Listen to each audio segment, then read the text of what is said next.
Schwartz in general, they're not over-engineered. It's simple to work on stuff. There's nothing complicated. Compares to Elgin is the worst. You know, the Elgin has more bells and whistles than they'll ever need. The parts are over-engineered and over-complicated. 2-hour repair on a Schwartz can take up to 8-9 hours on an Elgin.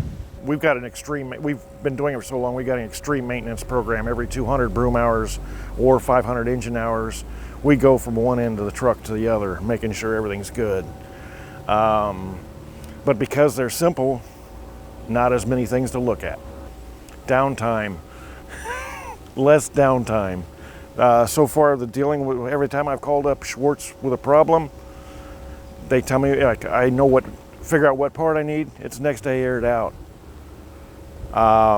And because it takes less time to maintain them, the equipment's up more. We've had other sweepers where, you know, you go out for an electrical issue and it's not as simple as, you know, check the wire, check the sensor. It's a lot more in depth, whereas the Schwartz's, it pretty much tells you what's wrong, you know where to go. It's streamlined pretty much. As far as maintaining, you know, you go out for like an electrical system problem on a different truck, it takes you hours.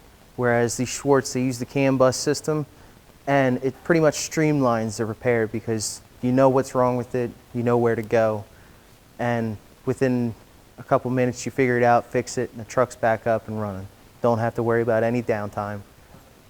As long as the machine's maintained and well kept, as far as clean, and we keep up with the regular maintenance, the trucks will run forever. I mean, they're just well built all around.